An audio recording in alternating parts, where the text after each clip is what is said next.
Chapter 10. Transport Capsule in Trouble. Attack Number 1. While Shuckworth, Shanks and Showler were being chased out of the Space Hotel by the Canids, Mr. Wonka's great glass elevator was orbiting the Earth at tremendous speed. Mr. Wonka had all his booster rockets firing and the elevator was reaching speeds of 34,000 miles an hour instead of the normal 17,000. They were trying, you see, to get away from that huge, angry, vermicious Canid with the purple behind. Mr. Wonka wasn't afraid of it, but Grandma Josephine was petrified. Every time she looked at it, she let out a piercing scream and clapped her hands over her eyes. But of course 34,000 miles an hour is dawdling to a Canid. Healthy young Canids think nothing of travelling 1,000,000 miles between lunch and supper, and then another 1,000,000 before breakfast the next day. How else could they travel between the planet Vermis and other stars? Mr. Wonka should have known that and saved his rocket power, but he kept right on going, and the giant Canid kept right on cruising effortlessly alongside, glaring into the elevator with its wicked red eye. "You people have bruised my backside," the Canid seemed to be saying, "and in the end I'm going to get you for that."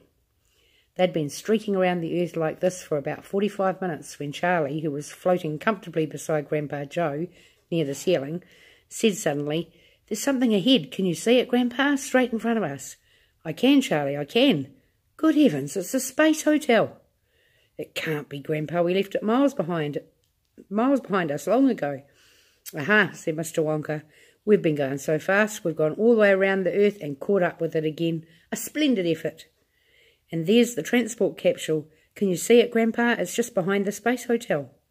There's something else too, Charlie, if I'm not mistaken." "I know what those are," screamed Grandma Josephine. "They're vermicious Canids. Turn back at once." "Reverse," yelled Grandma Georgina. "Go the other way." "Dear lady," said Mr. Wonka, "this isn't a car on the motorway. When you're in orbit, you cannot stop and you cannot go backwards." "I don't care about that," shouted Grandma Josephine. "Put on the brakes. Stop.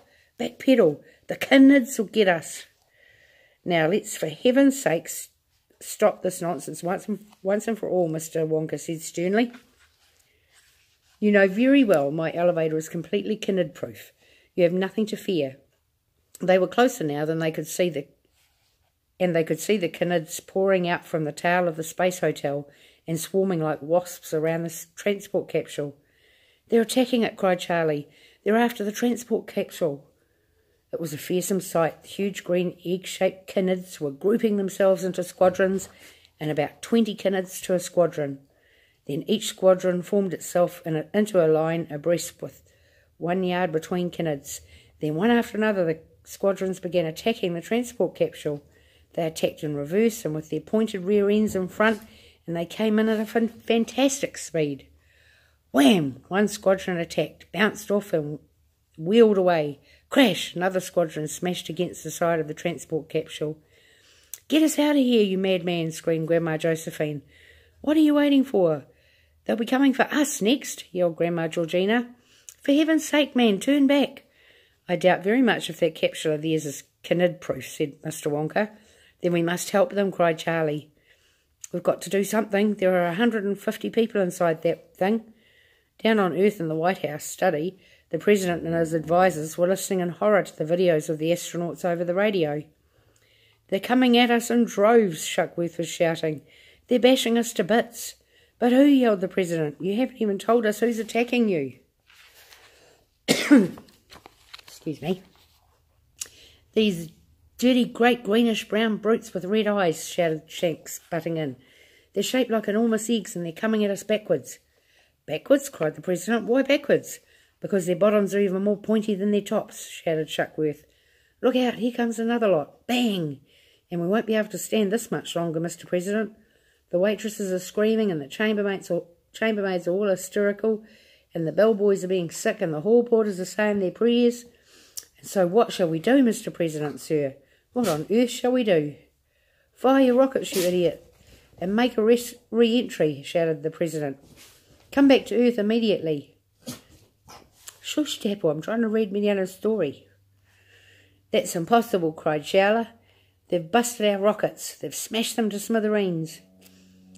"We're cooked, Mr. President," shouted Shanks.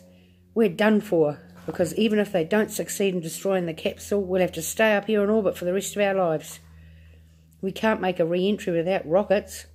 The President was sweating, and the sweat ran all the way down the back of his neck and inside his collar.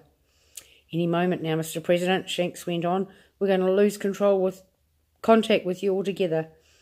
There's another lot coming at us from the left, and they're aiming straight for our radio aerial. Here they come. I don't think we'll be able to—" The voice cut out. The radio went dead. "Shanks," cried the President. "Where are you? Shanks, Shuckworth. Shanks, Showler. Showerworth, Shankler. Shankworth, Shuckler. Why don't you answer me?"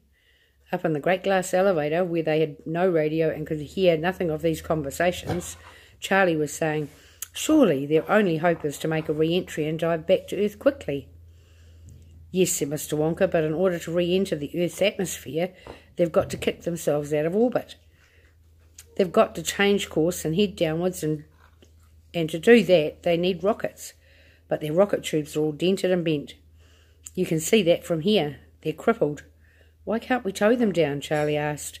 Mr. Wonka jumped. Even though he was floating, he somehow jumped. He was so excited he shot upwards and hit his head on the ceiling. Then he spun round 3 times in the air and cried, "Charlie, you've got it. That's it. We'll tow them out of orbit.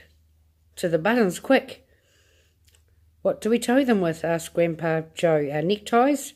"Don't you worry about a little thing like that," cried Mr. Wonka. "My great glass elevator is ready for anything. In we go, into the breach, dear friends, into the breach." "Stop him!" screamed Grandma Josephine. "You be quiet, Josie," said Grandpa Joe. "There's someone over there needs a helping hand, and it's our job to give it. If you're frightened, you'd better close your eyes tight and stick your fingers in your ears."